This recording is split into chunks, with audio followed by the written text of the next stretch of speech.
Thank you so much for joining us today on Connect and Collaborate, where we come together each day to introduce you to our network of business and community leaders and to discuss important issues that impact business in Colorado and the region.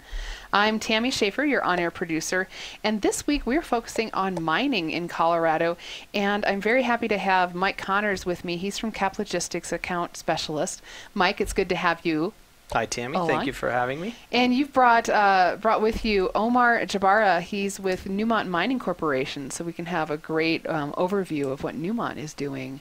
Absolutely. So, Mike, go ahead and introduce Omar for us. Sure. So Omar is with Newmont Mining Corporation. He's been there 11 years. He and I were just catching up. We have a little overlap and some history with the oil shale extraction up in Peons Creek. But Newmont, of course, has a growing presence since they have purchased the Cripple Creek mine in Teller County, which was an Anglo property 3-4 years ago for a while. And so Newmont has been operating that property now for 3 years.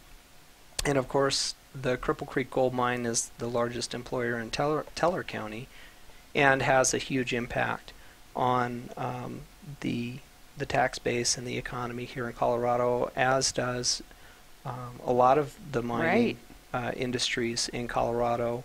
And we've heard Governor Hickenlooper speak to the fact that mining is a large economic engine for the state.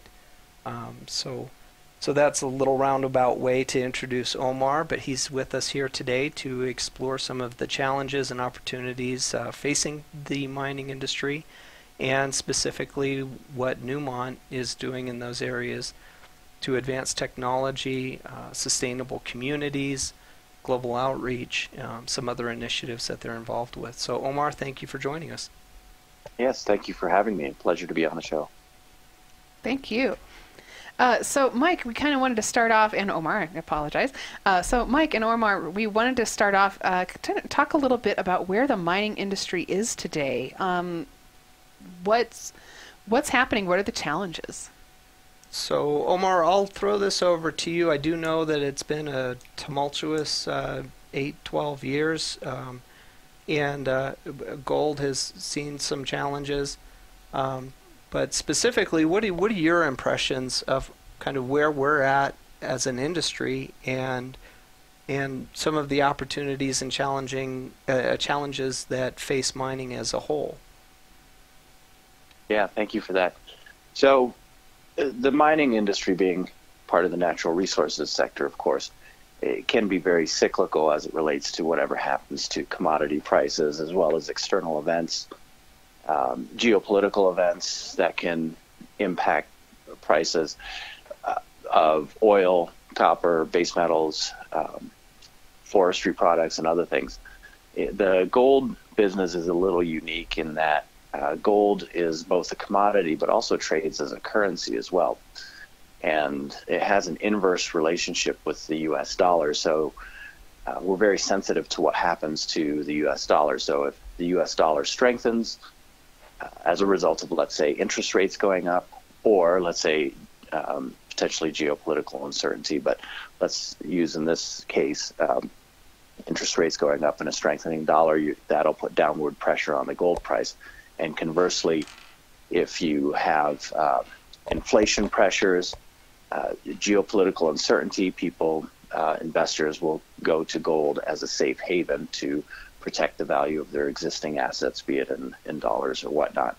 So we don't set the price of our product. We're price takers, not price makers. And we have to run our business accordingly to ensure that we can handle all price cycles regardless of what happens. That's one of the challenges. Other challenges involve the length of time it takes to discover, develop, build, and produce gold from new deposits. And it's a quite lengthy process. And then once you get to a point where you've discovered a gold deposit and you've determined that it can be economically viable, well, then you have to invest, usually to build a new mine, it can be roughly $2 billion. And the life of the mine can run anywhere from 8 to 15 years if it's a pure gold mine. If it has copper with it, it can run longer. But in those instances, what you'll find is that you're investing a lot of money up front. You don't see any return for several years, maybe 5 or 6 years before you start to run cash flow positive. And what you hope, based on your models, is that you'll be able to hit a couple of good price cycles within the life of that mine and that deposit. So it's impossible to predict exactly what's going to happen with the price of gold, but there's a lot of upfront investment, again, in the hundreds of millions, if not billions of dollars. And then you have to recoup your costs for that investment, and then hope to make a return over the course of the operation. Just a quick question for you, Omar, and Sure. this is just out of personal curiosity. What is the time factor between starting a permitting process, say on a greenfield, and then moving to ground break? How much time do you think that takes? It's roughly, in terms of from the time you discover a deposit and decide that it can be economically viable and you want to produce from it, to the time when you have first commercial production, is roughly 10 years. Wow. So you have to think of all that time from the first discovery through till when you get first production. There's a lot of money that goes into investing into discovering, proving out the deposit, building the infrastructure. Oftentimes the gold deposits that we find are in pretty remote locations, so you don't have airstrips, you don't have ports, you don't have good roads, if any at all, you don't have power. So all that factors into the costs of developing gold, and you have to basically build all that yourself. So the mining is obviously the most important part, but it's not the only part. We, in addition to being gold miners, we're really good at building roads and building small towns for camps to house employees. We're good at building power plants and other infrastructure. Right. And so I think that that's a great example of how these activities feed into a much broader economic story. Yeah, there's quite a bit of economic activity that goes into discovering, building, operating, closing, and reclaiming a gold mine or any other type of mine. And just out of curiosity, because I remember from the oil sands tour that I did many years ago, they had great examples that, for every single job that was created related to this resource, it created 3 immediate jobs with up to 4 to 6 in the U.S. supporting positions. Do you know the numbers specific to mining by any chance? It can vary from jurisdiction to jurisdiction, but I think 3 times is kind of the average, okay. Depending where you are. Right. In the U.S., 3 is probably a good number. In other jurisdictions, let's say in Africa or Indonesia or Peru, the number can be significantly higher because you can hire a lot more people. Also, a lot of the work that is done to put in the infrastructure can be more manual, so you would use more labor, for example, rather than machines to build roads and other infrastructure. And sometimes, a lot of times that's intentional on our part because it allows us to hire more people in local communities and allow them to feel the economic benefits of having a mine as their neighbor. Right, right. And I think that feeds in, with the global perspective, I think that feeds into kind of the next question or topic that I wanted to explore is how specifically these challenges may be faced by Newmont that, again, what makes Newmont's approach different from perhaps other mining operations or mining philosophies. So maybe we look at Newmont's philosophy and how that guides specifically their approach to production goals, efficiencies in mine operations, things like that. Yeah, so we have a very clear purpose that we have defined and extol quite extensively internally with employees, but also discuss quite extensively as well externally with our stakeholders. And that purpose is to create value and improve lives through sustainable and responsible mining. So we're very much focused on creating that value and improving lives, because the benefits of mining have to be felt by all the local communities. It can't just be that direct employees of the operation benefit or our shareholders benefit. We have to benefit all of our stakeholders. And by doing that, we build support and ongoing support for the operation that earns us a license not only to continue operating, but to continue exploring and discovering new deposits in that area or elsewhere. As I like to say, we never want our last mine to be the reason why nobody wants us to build our next mine. Right. And I know that, I mean, and that might be a challenge because here in the United States we have a very rigorous regulatory environment. I know the folks up at Cripple Creek are very environmentally conscious. They've been doing a great job for a long time. I can't say enough about their operation. How do you approach when you're doing operations perhaps overseas? There may not be that regulatory environment, but what are you doing to perhaps shape that conversation with those regions, those governments that you might be working with? Yeah, good point, and it can be a challenge. And oftentimes you'll find that natural resource and mining companies are on the cutting edge of sociology, basically.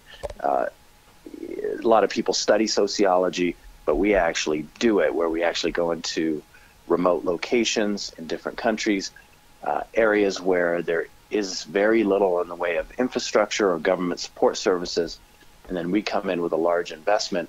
And so people look to us as the government, so to speak, in terms of providing benefits to them.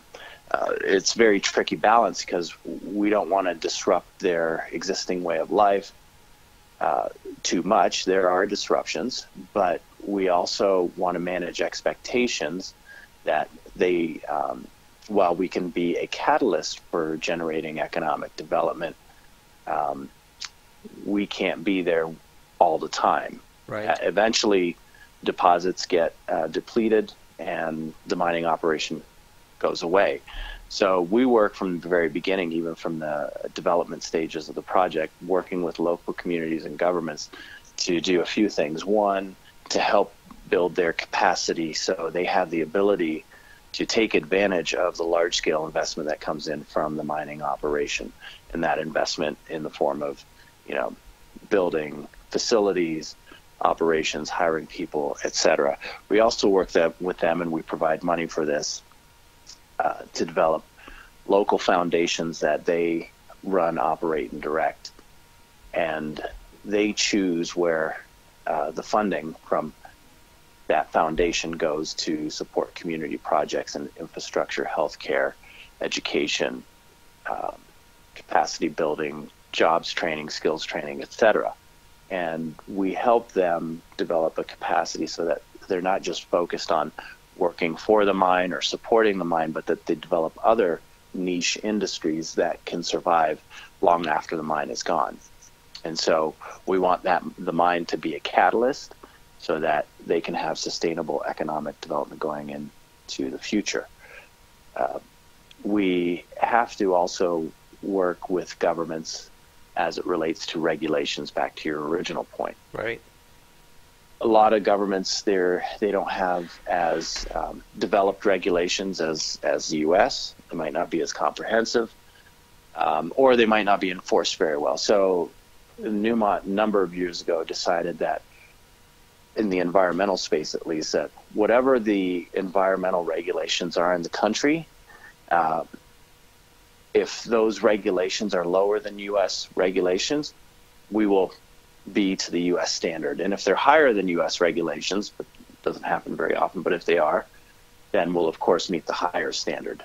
But the U.S. standard is the basis. So if they have a lower standard, we're going to operate to the U.S. standard. Right. So the gold standard, if you will. Yep. Had to throw in a pun There's your somewhere. pun. There's my pun. We're done. I won't. You Only get one. one for the day. I get one Exactly. for the day. I won't do it again. Actually, I think Alex is looking at me because I used another one earlier. What would be, and I think that's a great description of, I think, global challenges that are faced by a lot of resource companies. Can you think of a specific example, a specific place and time where you think best highlights your best practices? Yeah, we have lots of such examples. Our Community Development Foundation in Africa at our Ahafo mine in Ghana, more specifically a couple years ago, won the EU Africa Award for Best Development Foundation on the continent. So we're pretty proud of that. And again, I was describing earlier what that foundation does. We contribute money to it, help them set it up, but they essentially run it. We have representation on the board, but it's directed by them in terms of where the funding and where the resources are targeted. Because we can come in and say, well, you need this, or you should have this, or you should have that. But, in many respects, we're outsiders. Even our employees within the country or from the country may not be from that particular locality. They're also outsiders as well. They're not going to know, as well as the locals, what their real needs are. And it could be very different. Some places their needs are education focused. Other times it's healthcare. Other times it's security related. Sometimes it's all those things. So they get to decide the mix. Yeah, and that mine is still operating? Yes, it's still operating. Okay. And the way the foundation works is that we contribute $1 for every ounce of gold produced, and also $1 of from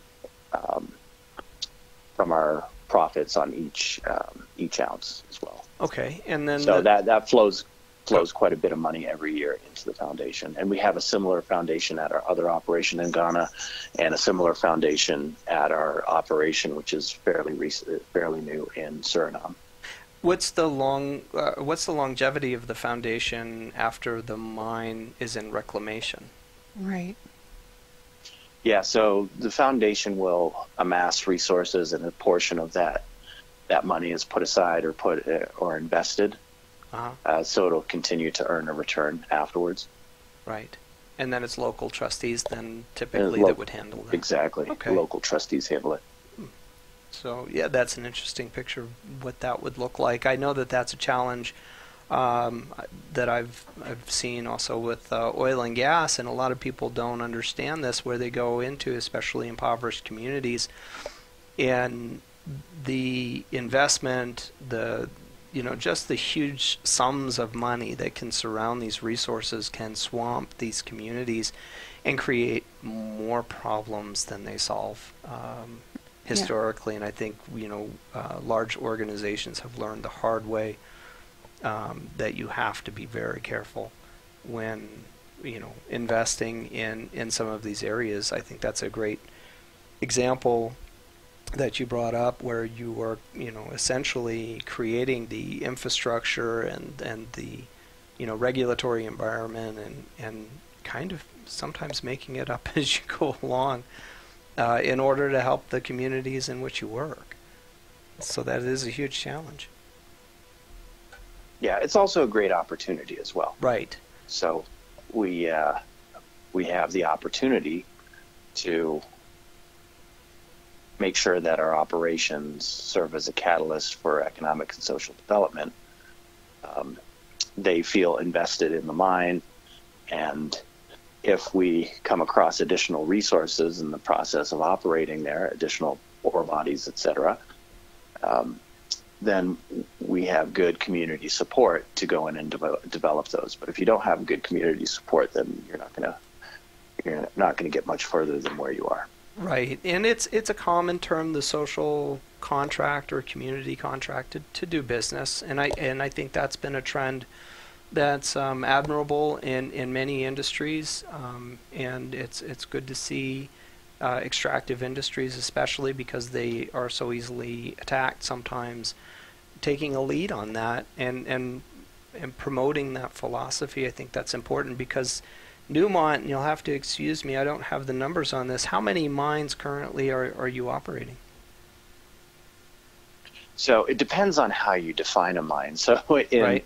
in Nevada, for example, we operate Nevada as a single unit in terms of reporting our production out of Nevada, but we have multiple mines. But we have, if you were to count all of our underground mines some of them are part of open pit mines, et cetera, and if you're counting separate pits or you count, an operation by its geographical location, we have in the neighborhood of 15 mines, but it depends on how you define a mine. Okay, so you have we can say maybe 15 footprints. I understand there are different levels of influence and sometimes ownership and interests. In how many countries is Newmont operating? So we operate in the U.S., Peru, Australia, Ghana in Africa, and Suriname. That's where we have existing mining operations. We have interests through exploration, as well as joint ventures in a number of other countries. Sorry. Mm-hmm. Okay. But we have 4 key operating regions. That's North America, South America, Africa, and Australia. Gotcha. You really are kind of all over the world then. Yeah, we're pretty proud of the fact that we have a geographically and geopolitically diverse portfolio. Most of our production, though, comes from the U.S. and Australia. So a little over 70% of our production comes from the U.S. and Australia. Okay. How many employees globally does Newmont employ? So our workforce totals around 24,000, and that can fluctuate from month to month depending on what we have going on with exploration or building new projects or ramping down new projects or opening new operations or ramping down operations, et cetera, but roughly 24,000. Wow. Yeah, that's a huge impact. As I said earlier, I know that Cripple Creek is, as I recall, the largest employer in Teller County. I can't imagine who would come close. I know the gambling is picked up, but it certainly isn't as large as the operation. We directly employ roughly 600 people who are direct employees up at Cripple Creek and Victor. Yeah, and that's a massive impact, I know, for Colorado Springs and that whole surrounding area. And these are, when you talk mining jobs are well-paying jobs. On average, within the U.S., a mining job pays, when you factor in overtime and bonuses, et cetera, pays on average over $80,000 a year. Wow. Do you know what percentage of the tax base for Teller County that Cripple Creek accounts for? I don't have that off the top of my head, but I'm sure it's fairly significant. I do know that, for example, the Henderson mine for, I believe it's Clear Creek County, accounts for 35% of their tax base. I've heard that number before. So obviously, for folks who, really feel the world's a better place without extractive industries, you can try to convince that, tell that to the school system that depends, or Exactly. the emergency service workers or anybody tied to tax dollars. Explain to them this is how it really works. So it is a vital industry, and it's vital to the communities in which they operate. Well, it's vital to local communities, obviously, as well as state governments in terms of tax revenues and royalties. But it's also vital to just everyone in general. We all rely on the products of mining. We don't think about them a lot because we don't have mines next to us where major urban population centers are. Right. But just look around you. There's really nothing that you can look at that isn't a mined product, or if it's not mined, it has to be grown. Correct. If you're in the walls of a building or a house, you look at the walls and you say, well, those aren't mined. Well, actually they are. The sheetrock that makes up the gypsum right? that's in the sheetrock, that's all mined product. your vehicles, your cell phone. Gold is used extensively in electronics, be it cell phones, computers, iPads, cameras, you name it. Great. Thank you. We're talking today with Omar Jabara with Newmont Mining Corporation as part of our focus on mining in Colorado. And Newmont not only has mines here in Colorado, but internationally as well. We're going to talk more with Omar when we come back here on Connect and Collaborate. Stay with us. Thank you so much for staying with us today here on Connect and Collaborate. And this week we're focusing on mining in Colorado. I have Mike Connors with me from Cap Logistics, the company that serves the mining industry in terms of moving the heavy equipment, the transportation. Chain. We touch a lot of different aspects that have to do with mining. Yeah, so it's the great relationships you have with the mining industry and several other industries where Mike is an account specialist with Cap Logistics. And we're talking with Omar Jabara with Newmont Mining Corporation. And, Omar, we were talking in the last segment, and I'm really impressed with, the responsibility that Newmont kind of takes on with bringing these mines into different areas, whether they're in rural Colorado or Africa, Ghana, wherever. You really do have a commitment to the people around you who are not only working in the mines, for the mines, but the communities that are nearby. Yes, and we are not perfect by any stretch, but we recognize that and know that we need to continuously improve. And we've made our share of mistakes in the past and learned from them. As I mentioned in the previous segment, mining operations typically are on the front line of where modern industrial operations meet remote, rural, and oftentimes subsistence communities and lifestyles. And so it's in many ways can be a clash of cultures, and it takes experience. It's not something you can learn from a textbook. You have to actually do it. But the most important element is being collaborative and consultative. What I mean by that is you have to ask the questions. As I mentioned in the previous segment, sometimes we go in, or people can go into an area and think, oh, well, you need this, or you should do this, or you need that, or we'll give this to you, etc. But what's more valuable is when you go in and sit down and have a conversation, build a relationship, and then ask the question, what do you hope to get out of this relationship? Here's what we're trying to do. How can we leverage our operation as a catalyst so that you can benefit from it? What's going to be of the most value to you and your community? And you have to be as inclusive as possible, not just it's important to talk to the community leaders, but you have to get down a few layers as well, because sometimes community leaders don't always relay interests, relay conversations down the line, and they don't always have the best interests of everyone in mind. So oftentimes, and we learned a lesson in Ghana, is that you have to take an extra step to go talk to women in the community, for example. Absolutely. Because oftentimes they're left out of the conversation and what their interests are. And so we take that extra step, and we learn that again through experience. So that's very important. And sometimes there are competing interests within communities where one segment of the community wants you to deal with them, but they don't want you to deal with another segment of the community because of, long-standing conflict or competition, or maybe they come from different backgrounds or clans, etc. And you have to be able to see through that to make sure you're including everyone and getting all their interests and balancing those interests as well. What's interesting to me, Omar, is that I think one of the key factors that has made mining more acceptable than a lot of communities is just the fact that the industry itself has advanced so far, even within the last decade, that the techniques and practices of, I think what used to be considered, here in Colorado, of course, we're familiar with Superfund sites, and we had the Gold King fiasco about 1.5 2 years ago. And so I think that perception is out there, that it's an intrusive, extractive, destructive type of industry.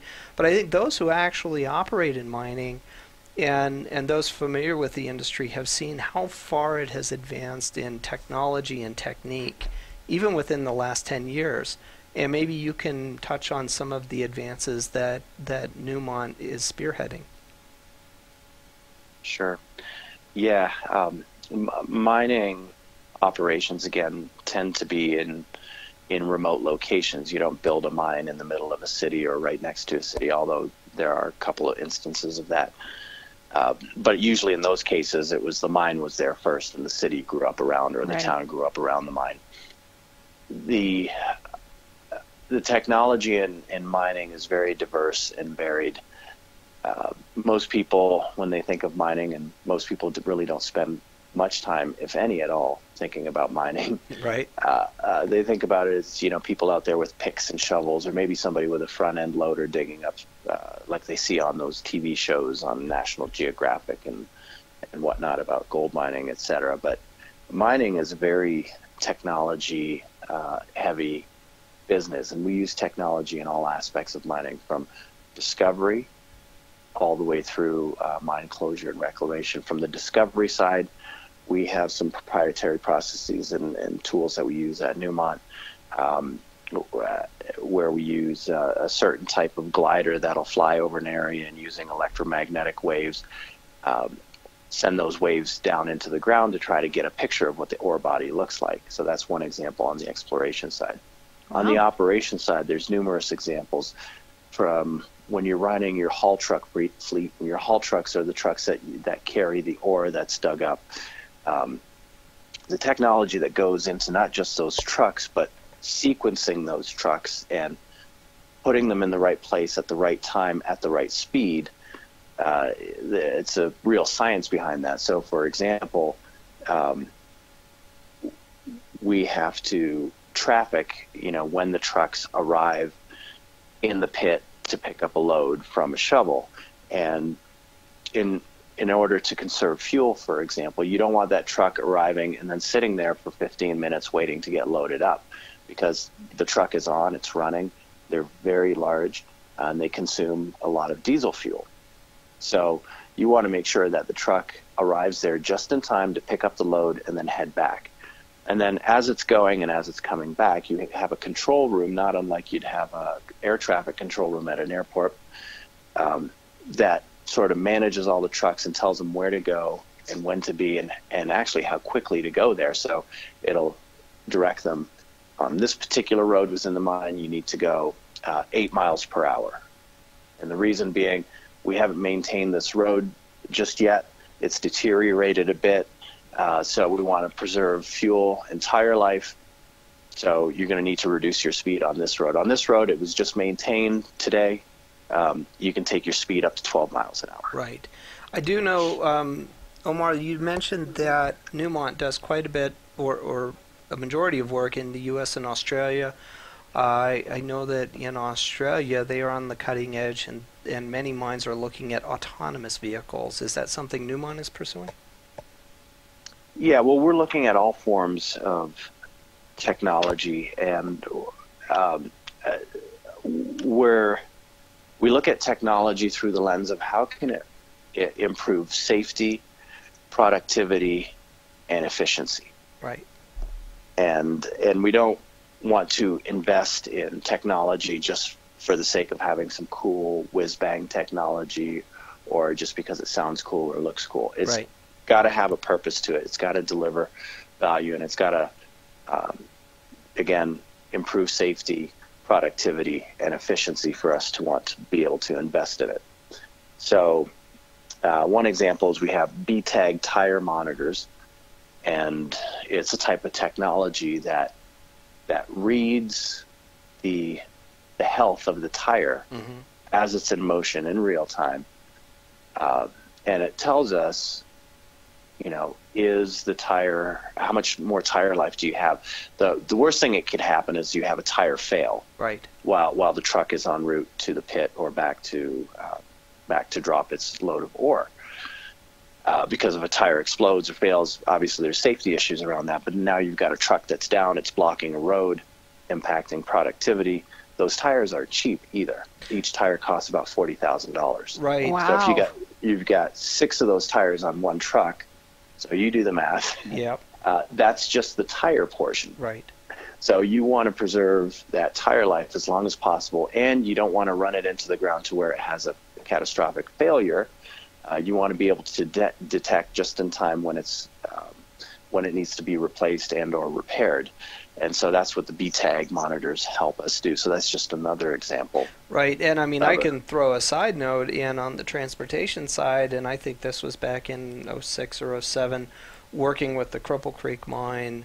There were rubber shortages. The economy was booming. Mining operations all over the world were buying more equipment, and so there was a shortage of rubber. And I was talking to the folks at Cripple Creek about possibly chartering aircraft just for tires, and they were looking at huge expenses. But again, it's such a vital part of the operation that may seem inconsequential, but for those involved. Talk about an expense. You said the tires are $40,000 themselves, and then if you want to try and another transport them in, $50,000 to get a plane. Oh, yeah, it's a Herculean logistical effort, literally, to have all the right equipment at a mine, especially in a remote location, because you have to think that these trucks, you can't just drive them down the road. They have to come in parts. Right. So you have to disassemble them, then drive them down the road, and hopefully you got a decent road. But if you don't, then you got to build a decent road, get them there, and then reassemble them. Yeah, I imagine these aren't trucks you typically drive down an interstate. They're huge, right? They don't really fit very well on an interstate. They are huge. The largest part. If you were to stand next to a tire of a haul truck, your head would probably just come under the center of the tire. Right. Yep, and Mike is showing me a picture, and I've seen it before. We'll have to put that on our website so people can take a look at that at cobrt.com. It's enormous. Yeah, I was up at the Cripple Creek site just about so the trucks 2 have to or be 3 bigger than weeks your house. ago. I believe it's about 300 tons per load. Wow. Of ore, and I think that they get about 9 ounces of gold per ton. I think that's changed, though, and again, this feeds back into the technology that the Cripple Creek site, and I speak to it because I have the most experience there, has doubled their output while reducing operating costs within about the last 18 months or so. So when you see the size of these trucks and just the size of the tires on these trucks, then it puts a whole more realistic meaning on what maintaining those roads in and out of the mine, how crucial and critical that is. Right, and you can see how the roads within the mine area, so the trucks travel on the roads in the mine. Just one truck, you can imagine a truck that's fully weighted or even unweighted without a load. On its own, it's extremely heavy, so it's going to cause a lot of wear and tear and damage on that road. That's why the roads have to be maintained daily. And when I say roads, these are roads not constructed of asphalt. They're roads constructed of crushed rock, essentially. Right, rock and gravel. And then those roads change, just like the shape and features of a mine change on almost a daily basis. Yeah. So places you were a year ago no longer exist, and they move components of the mines around quite a bit. And Omar, also, I'm just kind of curious. So we've talked about some of the technology and some of the best practices for efficiencies. I know that a lot of Newmont's goals are associated with the full potential mine plan, and I was curious if you could flesh out what that means.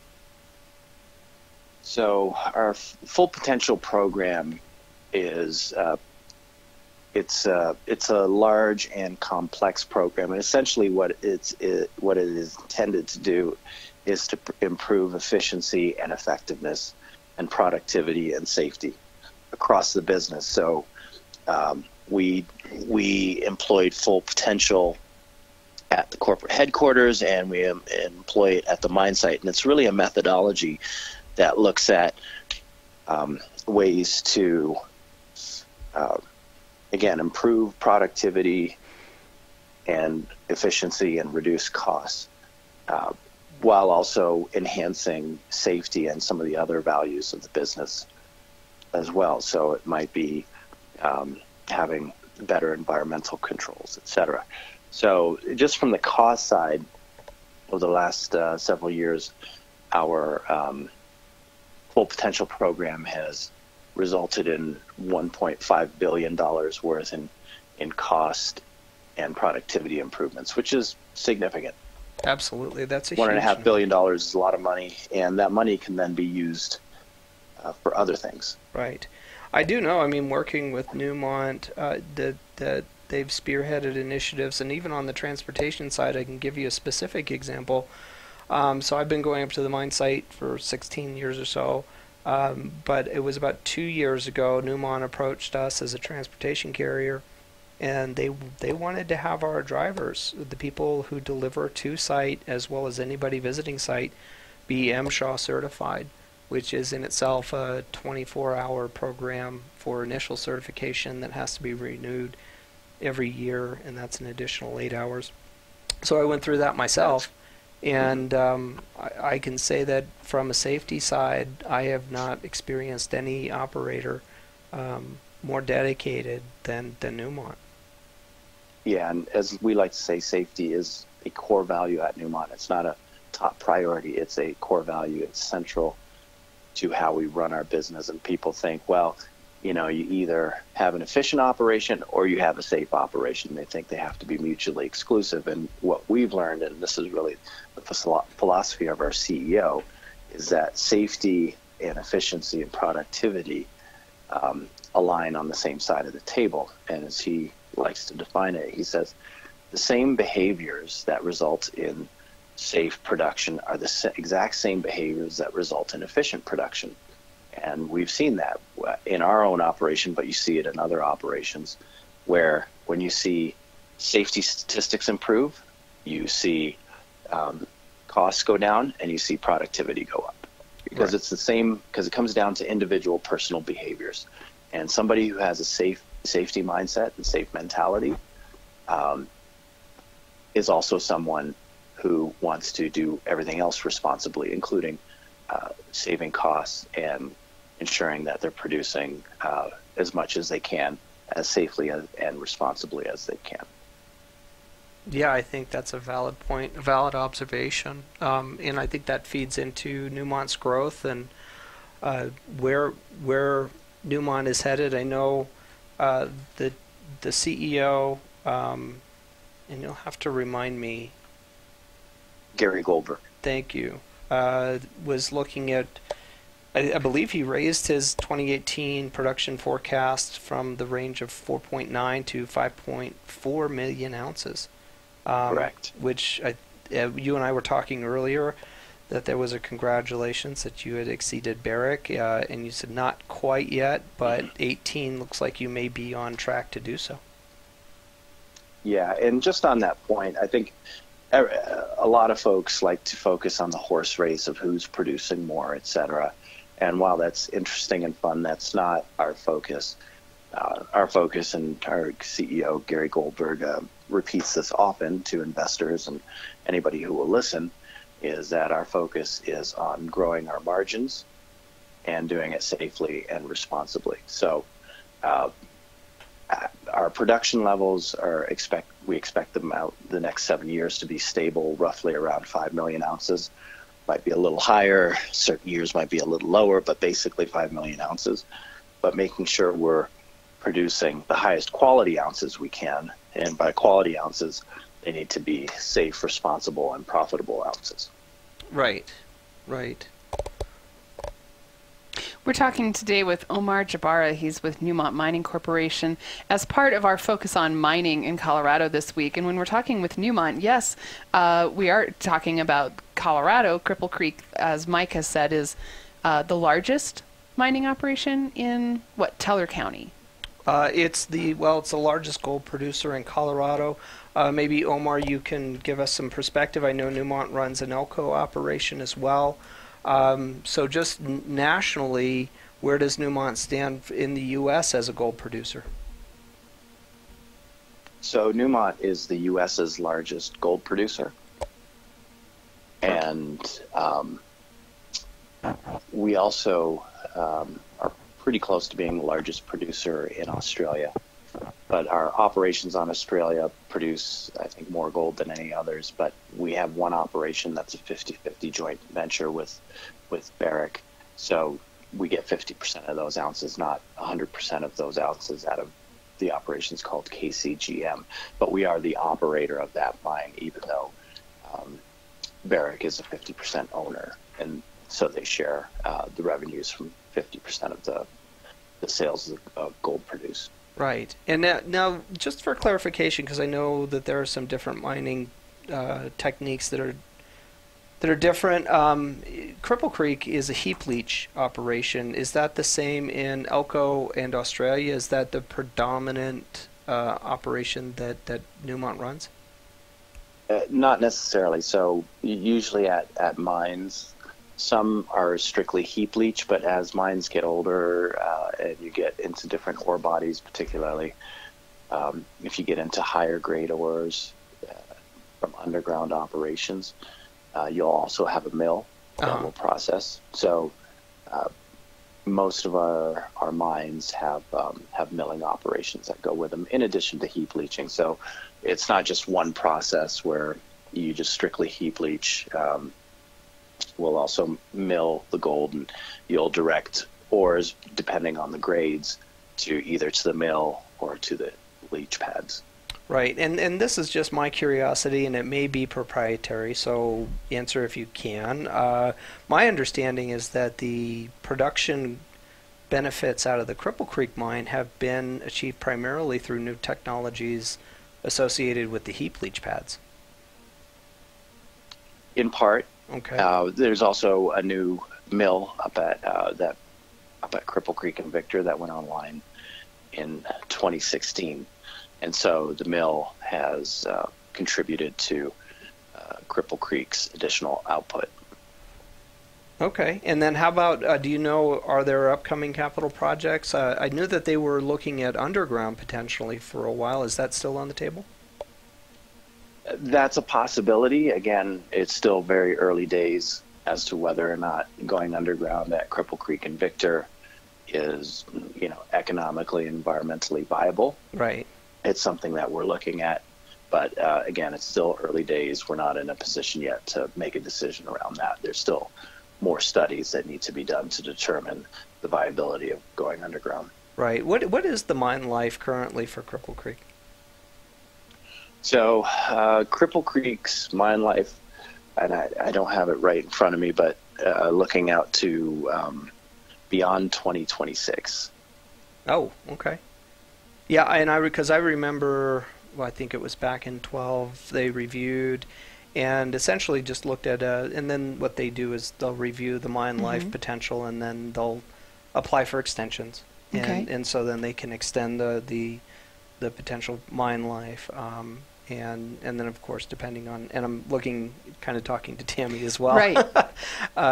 Because I know that Freeport McMoran kind of went through this again with their Henderson location. Now, depending on the economy, sometimes then they'll contract those.